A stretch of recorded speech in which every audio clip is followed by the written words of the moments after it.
Welcome to Éxito in Minutes. I'm here with Alex Espinosa, my co-host, and I'm Troy Blanchard. Thanks for joining us today. We're super excited. Éxito in Minutes is all focused about how in minutes we can learn the best practices, valuable tips to help you achieve your full potential. We're inviting experts to come in and they're going to share inspirational stories. Our main purpose is when you're concluding listening to these podcasts that you will be a better person and take some of those best practices, learn not just from us, but from our guests. Thanks for joining us. Welcome to Éxito in Minutes. I am Troy Blanchard. I'm here with my co-host, Alex Espinosa. We're grateful you came back again to listen to us. So thanks for joining us. It is so great that you guys are here because we have another topic that is amazing. So what's the topic today, Troy? Today, we're going to talk about self-limiting mental structures. We've talked a little bit about that intrusive voice, right? And we hear over and over, and those of you that are out there listening to other podcasts, you're hearing over and over, the biggest barrier to our success is ourself. But I want to talk about structures. So not just an intrusive voice that might say, you're not good, or you're not good enough, or all these voices that come into our head that we need to get rid of. So first of all, before I go into the structure side, the best practice to get rid of those is to recognize them. Recognize that is not a useful thought. When you have an intrusive thought, is it helping you progress or is it hindering you? Hey, I don't have enough money. I don't have enough resources. I don't have enough friends. I'm not smart enough. So there's all those thoughts that are going to come in, and first recognize them. And then the second thing is, are they useful? No, they're not useful. Get rid of them and learn and practice to recognize and get rid of them as frequently as possible. So that's the first thing. Intrusive thoughts. But those intrusive thoughts, Alex, what they found is they lead to creating structures in your mind. And so when you have this self-limiting meaning you can't progress because you have this mental structure. And what's interesting, they did a study that they found this all the way to those that are stuck in the poverty cycle, all the way to the everyday person who might be, let's say, white collar, all the way, and blue collar, and then all of a sudden all the way up until the richest. Right? They have this structure in their mind. So let's talk a little bit about that today. That sounds great. And it's important, our audience, just for you to know, what are mental limits? Okay, the definition that I have here is, it talks about a mental limit that is a characteristic of your personality that is related to the amount or the el grado de separación. I don't know how to say that in English. The degree of separation. The degree of separation between the connection that is between the mental functions and your emotional processes. Yes. So if you think of your mental functions and your mental processes, if I were to go to actually boil this down, and let's say this in a non-technical term, I would say that I have a thought process that has been converted into a structure or a belief. And that belief is not serving me well in success. And I have to find an exit way to become successful and get out of that belief. But it's so ingrained. Look, can I give you an example? Yeah, please. I'm in this glorious city of Tijuana, which I love the people in Tijuana. And I was working with somebody and I heard the most interesting thing. This person, we could say, got demoted or moved back to a different department and was in a situation where they weren't as successful. Let's just say that. They weren't as successful. So we could say they were demoted, weren't making as much money. Their forward progression in the company had slowed down. And I finally went to this person and said, hey, there's so much gossip going on and you're involved in so much gossiping. Why? This is hurting your career.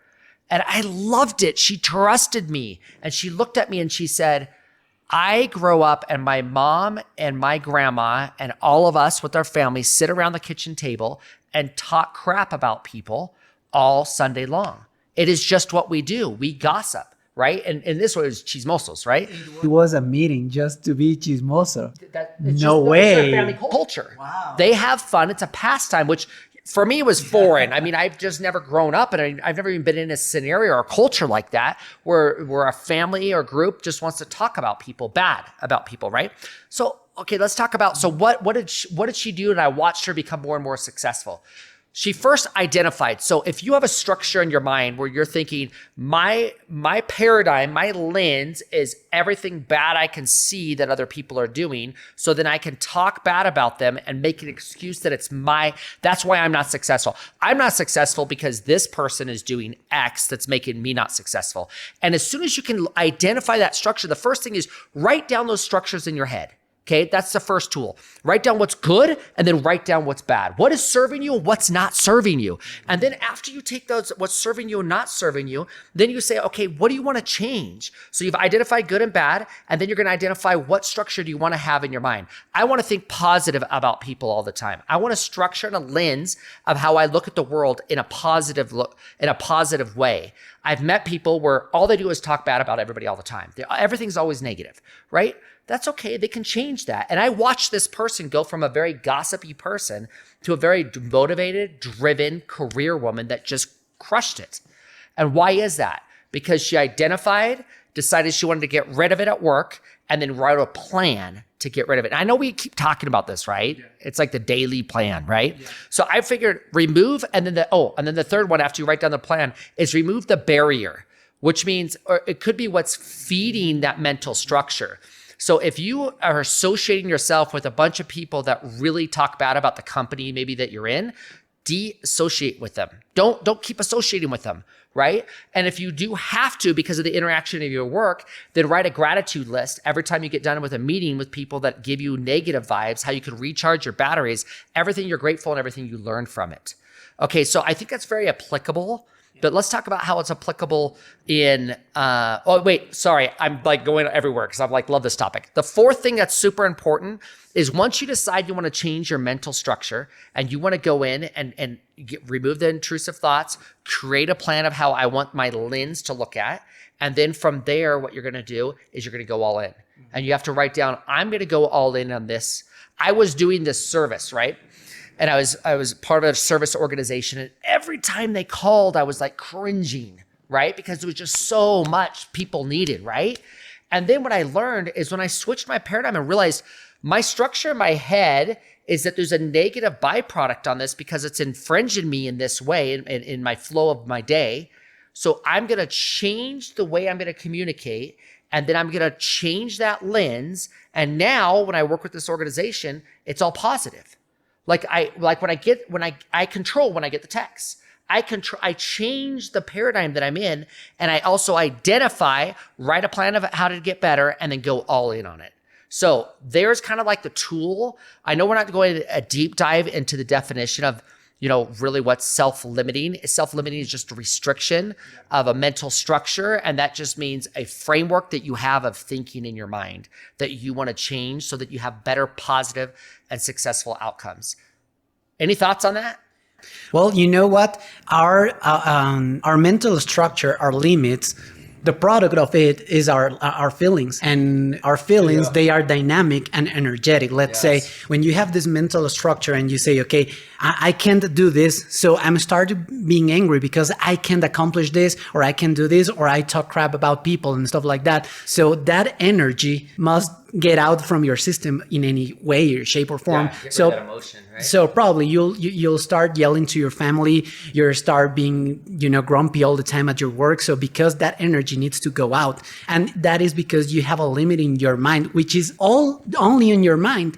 So how can we fight against that? Because it'll be good or bad energy. As you said it, you change your mind to positive. You see this person that changed her career to be like a good and amazing career.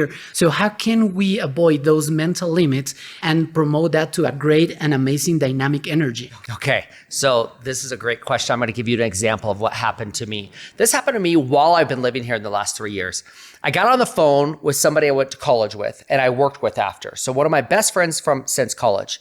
And he gave me a phone, he gave me a call, and suddenly we're laughing. We're having so much fun. We're talking business, we're talking family, we're talking friends. And there was this incredible emotion that I felt that was like, oh, I remember working with him. It was so fun at times, right? And the majority of the time. And I started thinking, wait a second, do I have that in my current paradigm? And I came back and I had to really do some thought work. I had to put in some mental thought work with a pad and a paper and saying, I want to have more fun while I work in my workday? And how can I have more fun? And who brings me energy and who's a distractor of energy? And how can I help those people that don't have that energy? So when you ask, yes, the emotions have everything to do with it. If you already have an emotion of, I don't want to go to work, I don't want to go to work, I don't want to go to work, you're not going to have a positive outcome. So how can you change that lens? You still have to go to work. Well, first of all, create a plan. There's the most interesting movie that I watched about a person that was actually leaving their company. They decided they'd had enough. They wanted to go live foreign. So he decides to leave his company. And after the thought of leaving his company, he created a new plan. He became apathetic, didn't care as much about the company. And he started saying things the way he should have been saying them the whole way. And within 2 to 3 months, he was one of the most successful people in that entire company. And he rose up the ranks because he created a plan, created positive energy, and because he changed his mental lens of, hey, I'm leaving this company, so I'm going to be more blunt. I'm going to tell him really how to fix this company. He became more successful. So again, to wrap it back to answer your question, you come back and you say, okay, I identify that I loved working with this person. It brought me happiness, and I used to have fun at work, and I used to be more lighthearted. So now what am I going to do to become more lighthearted? What am I going to do? What are my tools that I can create this environment? And I did it. And I can say from that day forward, I have way more fun every single day. And it has made it, not that I'm more productive, getting more things done, but I'm having more fun getting that work done. Did that answer your question? Okay, good. The way you bring the energy into the rest of the people around you, it'll be noticed. You'll be angry, stressed, or be very happy. And the people around you, there are studies that shows that people become 30% more productive at anything that they're doing when they're happy instead of when they have fear or they are under a stress situation. So that's the perfect answer. Thank you so much. That experience will help us a lot to understand how to manage that kind of feelings and to make them part of our success instead of our diminishing in our lives, not just careers. I hope this helps. There's one other thought. A mental structure is self-defeating thoughts. And I think that becomes a habit for people where they get into a downward spiral mentally and they continue to have self-defeating thoughts. And those self-defeating thoughts, they're not removing. And so one of those examples that could be a mental structure is everything that goes wrong in my life is everybody else's fault. I'm not successful because I broke my arm. I'm not successful because my boss is angry. I'm not successful because my boss says I can't do this at work. There's a lot of that's a structure. It's a mental structure in your mind that the byproduct of your lack of success or the byproduct of your success, depends on which way you look at it, but we're going to do the negative side. So the byproduct of everybody else's actions causes me not to be happy and not to be successful. So if you can flip that paradigm and say, there's a mental structure, I'm going to now take action. I'm going to write it down. I'm going to create a new mental structure. And then I'm going to remove the barriers, those barriers of association that keep doing it. And I'm going to reframe my thinking. If you reframe it in the sense of how can I look at this from a positive perspective, you will change your life. I hope we can put this image in our social media because I took a picture because I felt inspired to take that picture and I want to show it to you and work media. Oh, I like it. So I'm going to bring up the brightness a little bit. Okay. Congruity with my, yes, I forgot about that. Live congruently with my identity. I love that. That's so in line with what we're talking. We had a meeting with Troy a couple of weeks ago. You're going to see the picture in our social media. And we were talking about many things. And when I saw that part, and it was like everything changing my mind. It's like, because sometimes we're trying to be someone that we are not supposed to be. We're not. And when we have these limits in our minds, we will become the person that we are not. So when we start thinking about who we are, the things that inspire us, that take us to the best place, that is who we really are. So we need to start thinking about who we really are and start erasing those limits that are created just by yourselves. Yes. And that, I hope this dialogue that we've had has helped you. I hope that you do some research on self-limiting mental structures. There's some great articles. There's great data out there. There's actually a lot of data too that has to do with the poverty cycle and how that is part of getting out of the poverty cycle is changing your mental structures that are in your mind. But it's not just that demographic. It's a demographic everybody, I think, on earth, right, is really going back to and figuring out what structures will change you to lead you to how you define success. If you want to be, I'm shocked when I hear people say, I'm not educated, I didn't get enough education, and they're 50 years old and they think life is already over. And I'm like, what? You can be the smartest person in the room in less than 2 years, right? And so do it. So anyway, thanks for joining us today. We appreciate you joining us on this podcast, and we hope that you will subscribe. Please subscribe, please share it, and let's get some more followers on here. So thanks for joining us. Thank you guys so much. See you. Have a great day.